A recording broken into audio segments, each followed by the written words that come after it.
Hey guys, welcome back to my channel. It's me again, Gohan Dizon. In today's video, I'll be doing a product review, and yung i-review ko is itong Quick FX No Shine Mattifier. So if you're interested, keep on watching. And yun nga guys, sasabihin ko lang sa inyo na wala pa talaga akong ligo ngayon, pero sige, laban pa rin ka sa pag-vlog or pag-video natin para at least diba, masaya.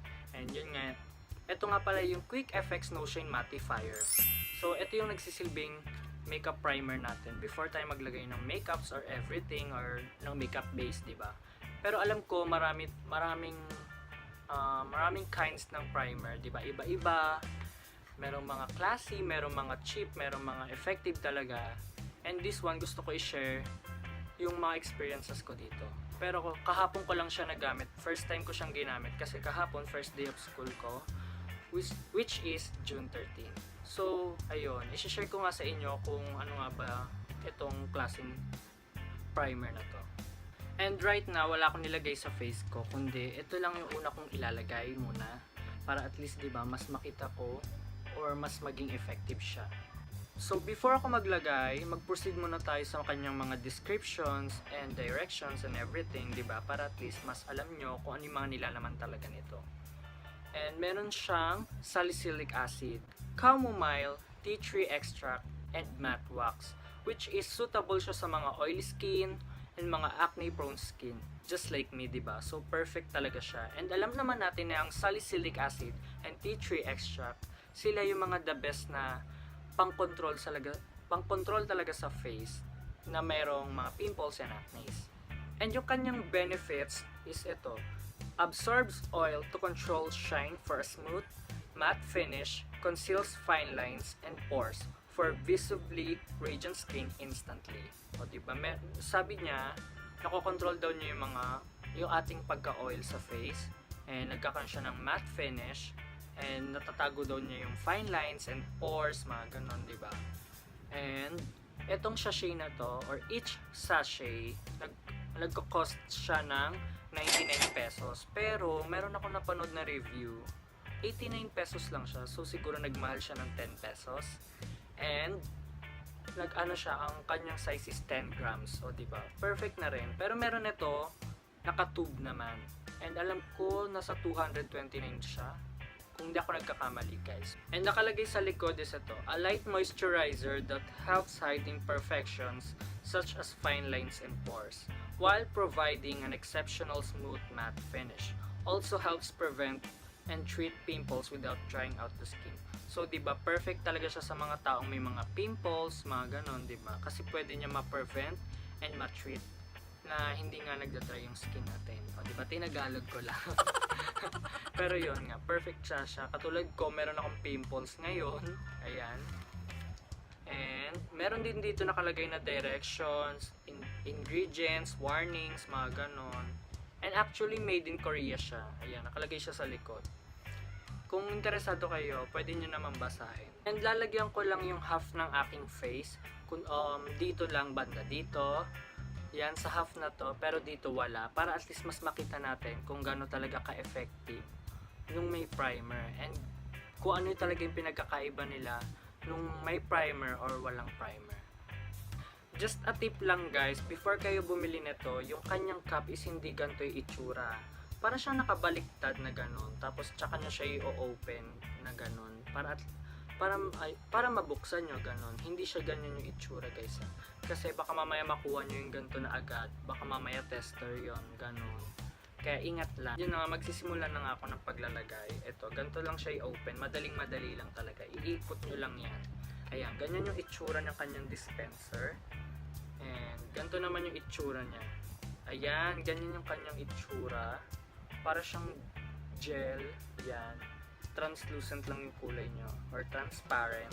And medyo thick yung kanyang consistency. Ayan. And yun nga, lalagyan ko nga lang yung aking half ng aking face.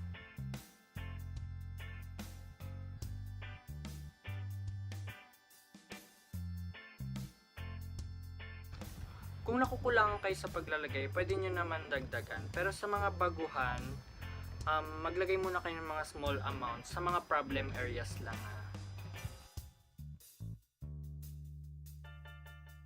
So yun nga guys, nakapaglagay na ako dito. Ang napapansin ko is nag-matte talaga siya. 'Di ba? Kung nakikita nyo, matte yung dito, tapos dito medyo oily pa ako. Or parang dewy pa yung skin ko dito. So 'di ba, ang ganda na ma-matte niya talaga yung face. And pag hinawakan nyo siya, yung kanyang texture is ang lambot, promise, ang lambot. Yung parang ang feeling nyo, ang kinis nyo na ganon. Promise, ang smooth niya sa face. Pero, ang napansin ko lang is hindi niya ganong na-visible or na-conceal yung mga pores ko. And yun nga napapansin ko, hindi niya natatago, parang ganon. Pero at least, di ba, nag-matte naman siya. Kaso yun nga, hindi niya natago yung pores. Ayan, papakita ko sa inyo. Ayan, no, kita pa din siya. Kita pa rin yung mga pores ko dito. So, yun nga. And yung gagamitin kong makeup bases, ito yung Maybelline Clear Smooth All-in-One BB Cream. Ito yung ginamit ko sa first ever makeup tutorial ko. Ayan. Ililink down ko sa description box kung gusto nyong panoorin yun. And kasi, ito talaga yung lagi kong ginagamit pag umaalis ako or papasok, yun talaga. And yung shade ko dito is 02 Natural. And meron din siyang SPF 21 PA++, so diba? Gagawin ko lang siya ng off-cam and I'll be back. By the way guys, yun nga, nakapag-apply na rin ako ng makeup base ko and may amoy siya. Yung amoy niya is parang tea tree oil, ganon. O diba, at least, active na active talaga yung kanyang mga ingredients. So, dito nga yung nilagyan ko na ng primer and dito yung wala. So kung mapapansin nyo, hindi siya masyadong nagsha-shine. Medyo matte talaga yung finish na. Sige, lalapit ako. Ayan. Hindi talaga siya gano'n nagsa-shine and kitang-kita pa rin yung pores ko, diba? Kung napapansin nyo.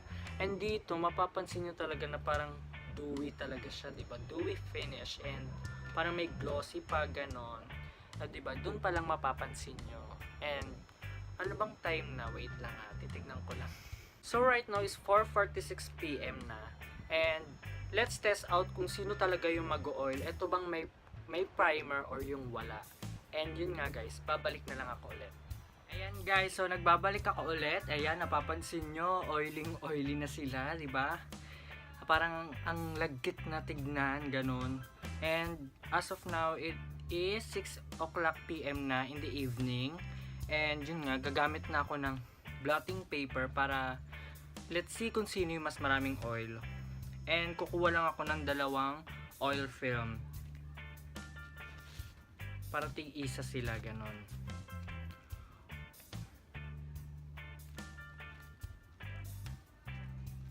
Ayan, ganito kasi ako mag-blot. Talagang buo kung buo para at least kitang-kita ko agad.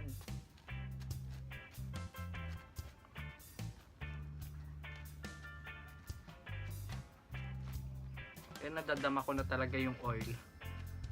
Oh my gosh, ito na. And guys, hindi lang to. Oh my gosh.